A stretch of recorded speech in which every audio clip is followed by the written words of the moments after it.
This is a pride of St. John. This beer goes around the world and is famous around the world. I have friends who come here just because, wow, I can get Moosehead where it's made, the Holy Grail. Well, I don't think anybody can deny that this has been planned from Moosehead's perspective for quite a while. I mean, we have to stay together. We have to stand up and fight and push back, or, you know, the white-collar guys are just going to continue to take and take and take. They recognized that you couldn't use the same tactics to fight that strategy. In other words, they thought outside the box, if I could put it that way.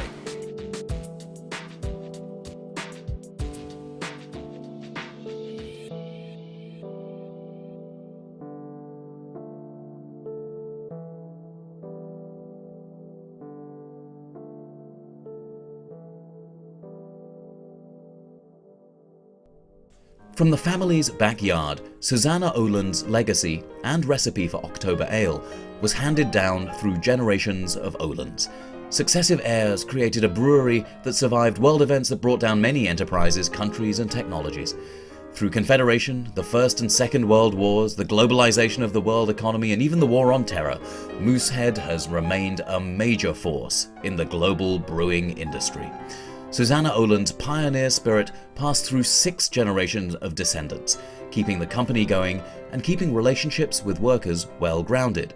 Because 6 generations of workers, of grandfathers, husbands, daughters, brothers, sisters and neighbors, have organized with a collective voice to come to the table with the Olands to address issues through an open, honest and fair relationship. It wasn't until the winter of 2011, after 144 successful winters, that the relationship changed dramatically. Hereby pledge my word of honor. That I will be true to this union. And its principles. As long as I am a member thereof. Welcome aboard.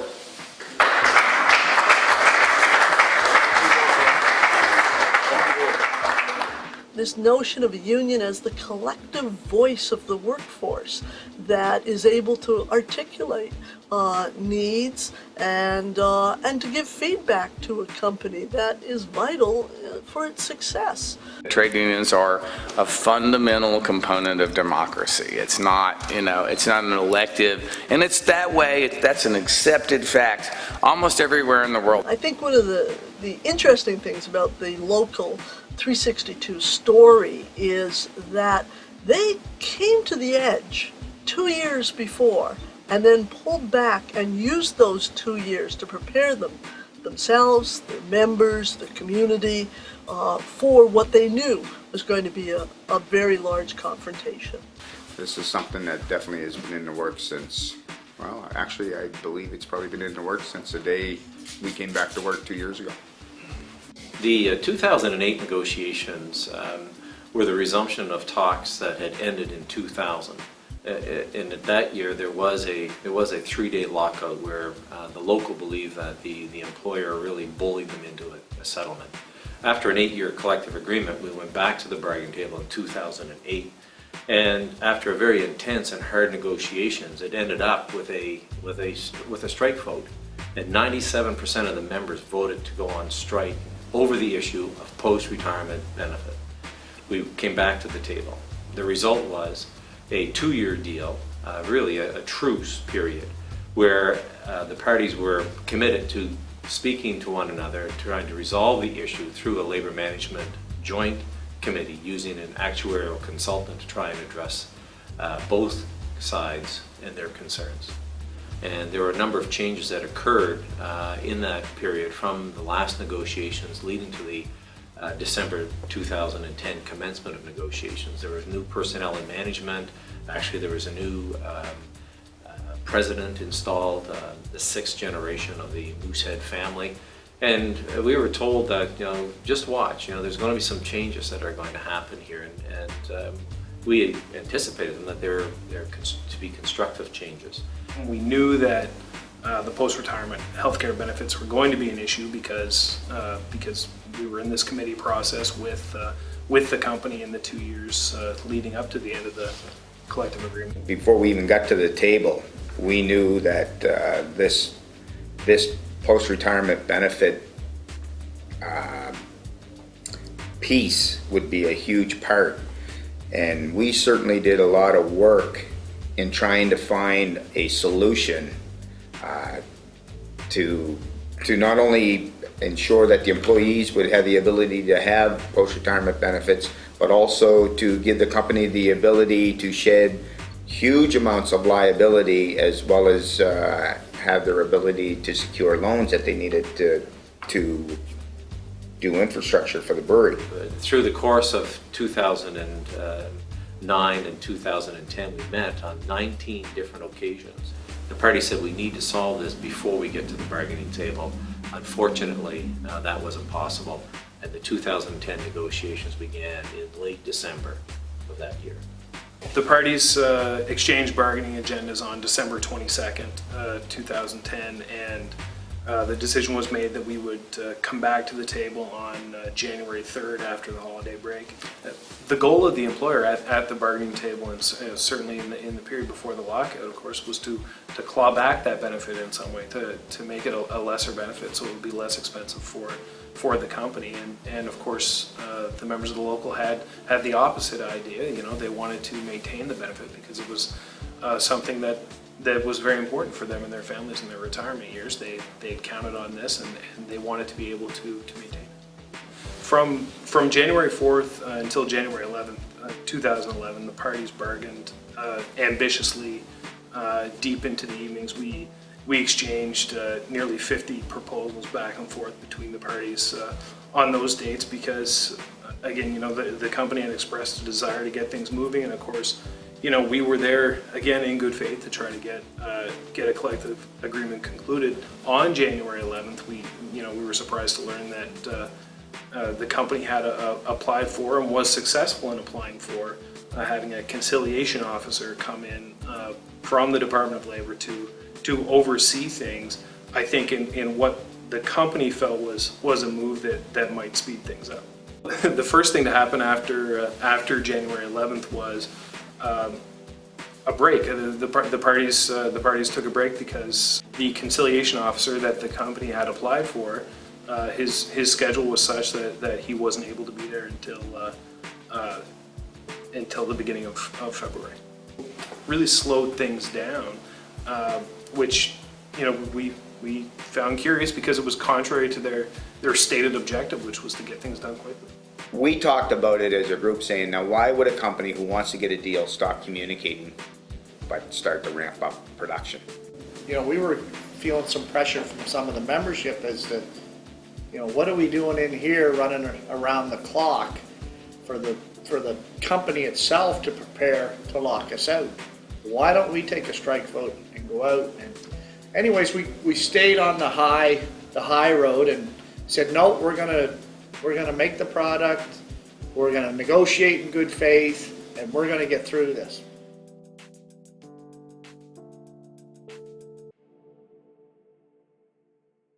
At 10 o'clock, I got a call from the conciliation officer saying that a representative from the company wanted to meet with me urgently. So I went to the meeting expecting to hear that the proposal we were scheduled to receive around midnight was going to be delayed, and maybe it would be the next day, or maybe they had it ready early. I was expecting that we were going to continue the bargaining process that in the past couple days before that were going fairly well. There was progress being made.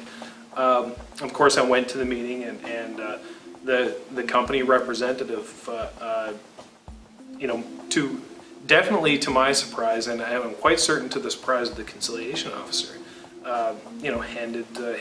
served me with the lockout notice, indicating that the lockout would begin at 10 p.m. on Sunday, February 20th. To have that hammer dropped at that time was totally unexpected. I can say that I was very disappointed in being served notice that we were locked out at that time, because we had made a lot of gain, or not a lot of gains, but a lot of movement that day. We had gone significantly further than we had on other days, and we thought that we were, heading in the right direction.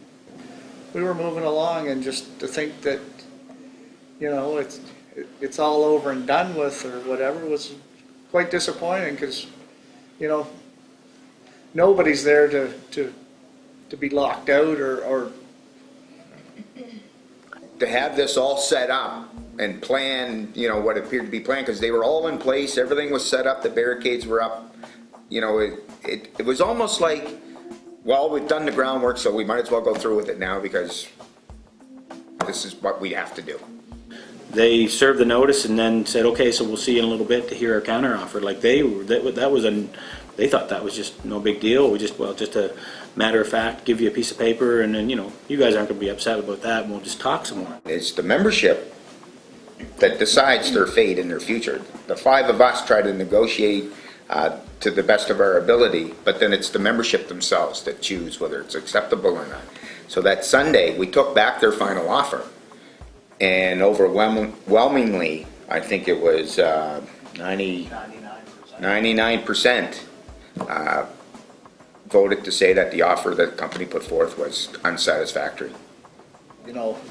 you know, do we want to negotiate with a gun to our head? Is, you know, we got that 24-hour notice that we can lock us out, but so at any time they're going to pull this card on us. It was something the membership needed to know. Essentially, a lockout is a strategic move by management to take a step before the union might go on a strike. It's sort of saying, we won't wait for you to make your move. We will time the move when it's most conducive to our needs and our wants. The lockout is just another manifestation of this sort of attack on labor. It didn't seem like a logical move on their part. It didn't seem like to me, looking at it, I would assume that if you had movement and people were going, and, you know, because it was a struggle all through negotiations to get any sort of movement. We'd sit here for days and never move, not an ounce on anything, and if anything, move backwards. When you kind of got some momentum going, it seems counterintuitive to me to, you know, slap a lockout notice down and expect movement to continue. What we're seeing is employers using fierce tactics to try and get what they want.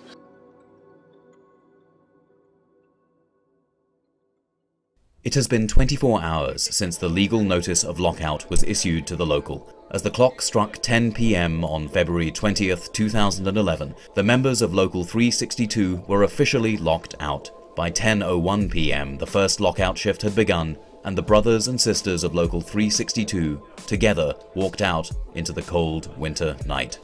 The reality of the lockout began to sink in. For those of you that are fans of Moosehead's beers, but there is a lockout underway at the brewery in St. John. A lot of the prep work when the lockout began had been completed from 2008. In 2009, after a near strike, the local acquired an office space within steps of the front doors of the brewery. The location provided a stable base and easy access to the front line. The office space that we newly acquired was well used. We had a full kitchen set up. It was just wonderful. We had places to warm up. That was that bit of stability in there where the members felt good. They had a place to go. And they even came when they weren't supposed to be there because it was so comfortable. Back as far as, I think, 2006, we started with a defense fund. It was extra dues that each member would pay in, and at some point, hopefully we wouldn't need it, but it would be there if we did. And after 2008, where we nearly came to a work stoppage, we saw the way the company was going, and we figured it would be a good time to increase it a little more, because it did in fact look like at some point we're going to need this defense fund to help us through a bad time. These funds, coupled with payments made to the members through their parent union, the New Brunswick Union, softened the blow of having their paychecks taken away. Together, these provided financial security for the families of Local 362. The membership defense fund comes into play to help out when members are in need. With an office and weekly paychecks secured, work was underway to organize the picket line. Bernice did a lot of work on this in 2008, paperwork, developing sign-in sheets, work schedules. We had in total probably 10 picket captains. Well, they kind of were the kind of the father figure of their group, because, you know, it is a stressful time, emotions are running high, it's easy for people to make mistakes and whatever, but, I mean, we've seen a lot of character from all of our picket captains. Most members don't start off as union activists. They usually get a job and discover they're union members. So it really starts with helping members find ways to be involved in the union. My name is Pat Fitzpatrick. I've been working at Moosehead for 26 years now, and I was a captain on the line. And we did try to group so they could carpool from certain areas. That played a big part in when we selected people to, you know, we tried to select, you know, the people, like if there was groups in the plant that we knew that, you know, they were best friends or whatever, you know, anything to attract people to want to be there. You know, I'm going with my best friend, so that's perfect. I'm going to spend 8 hours with my best friend walking up and down the street. Before sunrise, management arrived earlier than usual for a week of work. The heated cars were met on the streets by a determined group of Local 362 wearing their mittens and boots. It was just the beginning. They had some first-time security people, I guess, to a picket line, just like we had first-time picketers to a picket line. So there was some hurdles right off the hop to get over. It's normal procedure where a representative from the union would sit down with the police force to hash out a plan. You know, there is only so much, you know, we have right to do when we're picketing in front of a place of employment. We instilled from the very beginning that we didn't want an injunction. We didn't want to limit our members on the street, on Main Street, or any of the exits. There's, you know, 3 or 4 different exits and entrances into Moosehead, and we didn't want to limit our presence there. We build up a good relationship with them right from the start.